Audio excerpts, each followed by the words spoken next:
Welcome to Shrabani's odyssey. আশা করি সবাই ভালো আছেন। আজকে অনেক দিন পর আপনাদের সাথে একটা ভিডিও শেয়ার করছি।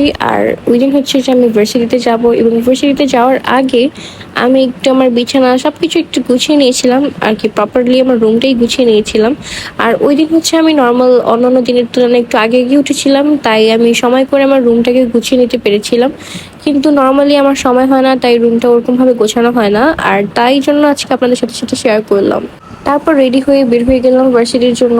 আর আমাদের এখানে রোড কাটা হচ্ছে, তাই কিছু দূর এগিয়ে যাওয়ার পর রিক্সা পাওয়া যাবে, এবং রিক্সা পেতে খুবই কষ্ট হয় প্রতিদিন। তারপর একটু একটা রিক্সা পেয়ে যাই। আর এই যে এখন হচ্ছে ভার্সিটিতে আমি চলেও আসলাম।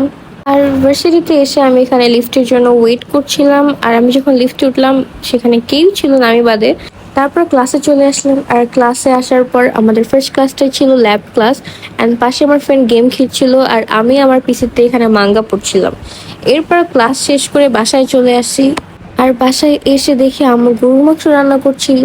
আর তার জন্য আমি ফ্রেশ হতে চলে যাই, শাওয়ার নিয়ে এসে তারপরে মজার মজার গরুর মাংস দিয়ে, তারপরে আমার প্রিয় লাল শাক দিয়ে সুন্দর মতো দুপুরে লাঞ্চটা সেরে নিই। আর এরপর সন্ধ্যায় হচ্ছে যে আমার একটা পার্সেল আসে, সেখানে দুটো জিনিস ছিল। একটা ছিল ঘি, একদম খাঁটি ঘি।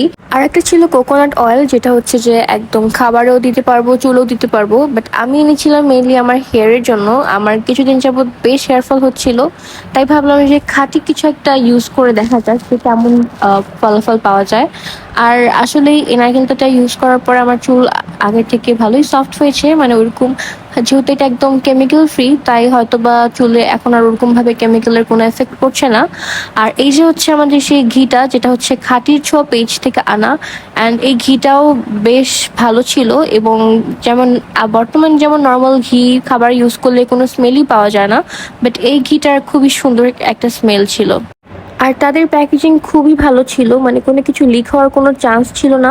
এরপর প্রোডাক্ট যেন কোনো রকম ড্যামেজ না হয়, এটার জন্য তারা খুব ভালো করে সব কিছু বাবল র্যাপার দিয়ে র্যাপ করে দিয়েছিল। যেমন এই যে দেখতেই পাচ্ছেন, আমি খুবই স্ট্রাগল করে এগুলো সব খুলছিলাম। আর এই যে হচ্ছে আমাদের সেই পিওর কোকোনাট অয়েল, যে এটাও ভালো ছিল। এটা চাইলে খাবারেও অ্যাড করা যায় এবং চুলও ব্যবহার করা যায়। আমি এই পর্যন্ত চুলেই ব্যবহার করেছি, খাবারে অ্যাড করিনি, বা দেখবো এখন একদিন খাবারেও অ্যাড করে কেমন লাগে। তারপর আমার ইচ্ছা হলো যে আজকে একটু পোলাও এবং কোরমা করা যাক। আর এর জন্য হচ্ছে যে আমি একটা কড়াইতে ফার্স্ট একটু তেল গরম হতে দিয়েছিলাম। এরপর এখানে আমি অন্য একটি পাত্রে চাল ধুয়ে নিচ্ছিলাম আমার পোলাও রান্না করার জন্য। এখানে চালগুলোকে, মানে আমি আমার জাস্ট এক বেলার খাবারের মতো করেই চাল নিয়েছিলাম, তো চালগুলোকে আমি সুন্দর মতো ধুয়ে নিচ্ছিলাম। আর চাল ধোয়া শেষে আমি সেই গরম হতে দেওয়া তেলে পেঁয়াজগুলোকে ভালো মতো ভেজে নেব, এবং তারপর একটু লবণ ছিটিয়ে নেব। আর এরপরে হচ্ছে যখন পেঁয়াজগুলো ব্রাউন হয়ে যাবে, তারপর সেগুলোকে আমি উঠিয়ে নিব, মানে এটাকে বেরেস্তা করেছিলাম। তারপর সেই পাত্রেই আমি গরম মশলা, যেমন জিরা, তারপরে তেজপাতা, দারুচিনি, এগুলো সব অ্যাড করে দিলাম। এরপর সেই চালগুলোও দিয়ে দিলাম। দিয়ে হচ্ছে যে এখন সুন্দর মতো এটাকে পানি দিয়ে আমি এটাকে সেদ্ধ করে নেব, এটাকে হতে দিব। আর এরপরে হচ্ছে যে এখানে আমি অন্য একটি পাত্রে ডিমগুলোকে আমার ভেজে নেবো, যেহেতু আমি ডিম কোরমা করব। সেখানে আমি ফার্স্টে সেদ্ধ ডিমগুলোকে একটু ভেজে নিচ্ছি, একটু হালকা করেই ভেজে নিয়েছি। ভেজে নেওয়া শেষে আমি এখানে আবারও তেল দিয়ে দিলাম। এরপর এখানে আমি তেজপাতা, গরম মশলা, লবঙ্গ সব দিয়ে দিলাম। এরপর পেঁয়াজ বাটাটা দিয়ে দিলাম, পেঁয়াজের পেস্ট। এরপর দিয়ে দিয়েছিলাম একটুখানি আদা রসুন বাটা, একদম সামান্যই। আর এই যতক্ষণ আমি এটা হচ্ছিল, ততক্ষণ হচ্ছে আমি সেই খাঁটি ঘি দিয়েই হচ্ছে আমি আমার পোলাওর উপরে একটু দিয়ে দিয়েছিলাম। আর ততক্ষণ আমার পোলাও হয়ে এসেছিল। আর এই তো এখন হচ্ছে যে আমি আবারও এখানে হচ্ছে আমি আমার প্রয়োজনীয় মশলাগুলো দিয়ে দিব ডিম কোরমার ভিতরে, যেমন মরিচ গুঁড়া, ধনিয়া গুঁড়া, জিরা গুঁড়া, এগুলোই দিয়ে দিব। আর এরপর হচ্ছে যে আমি ডিমগুলোকেও দিয়ে দিব, এবং সুন্দর মতো এগুলাকে নাড়তে থাকবো যতক্ষণ না উপরে তেলগুলো একদম সুন্দর মতো ভেসে আসে। এরপর আমি অ্যাড করে দিব দুধ। আর দুধ দেওয়ার পরে এটাকে খুব ভালো মতো হতে দিব, একদম নেড়ে চেড়ে সুন্দর মতো এটাকে হতে দিব। তারপর আমি এখানে একটুখানি লবণ দিয়ে দিব, এবং এরপর হচ্ছে আমি কিছু কাঁচামরিচ দিয়ে দিব, আস্ত কাঁচামরিচ। আর তার একটু পর আমি দিয়ে দিব চিনি। আর সবশেষে যখন আমার এটা একদম হয়ে আসবে, তখন আমি উপর থেকে একটুখানি আগে থেকে করে রাখা বেরেস্তা ছিটিয়ে দিব। আর এই তো আমার ডিম কোরমা অলমোস্ট রেডি।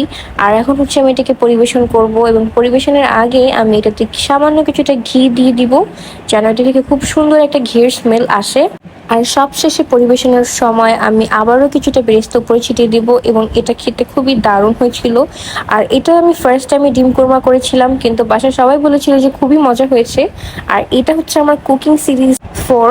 আর আমি অনেক দিন পর আবারও আজকে একটা কুকিং ভিডিও দিলাম, আশা করি আপনাদের সবারই ভালো লাগবে। তারপর এই তো এখন আমার ডিম কোরমাটাও রেডি। আর এদিকে হচ্ছে যে আমার পোলাওটা একদম প্রপারলি হয়ে এসেছে, অ্যান্ড এখন আমি পোলাওর উপরেও কিছুটা বেরেস্তা ছিটিয়ে দিব। আর এখন হচ্ছে যে সবকিছু সুন্দর মতো নিয়ে খাওয়ার পালা। আম্মু হচ্ছে যে এখানে আমাকে পোলাওটা বেড়ে দিচ্ছিল আমার রান্না শেষে। আর তার সাথে হচ্ছে যে আম্মু সেদিন দেশি মুরগিও রান্না করেছিল। তো ওই পোলাওর সাথে ডিম কোরমা এবং দেশি মুরগি দিয়ে খেতে খুবই মজা লাগছিল। অনেকদিন পর আমি আপনাদের সাথে আবারও আমার কুকিং সিরিজের ভিডিও 4 নিয়ে আসলাম। সো আশা করি আপনাদের কাছে ভালো লাগবে। Thanks for watching.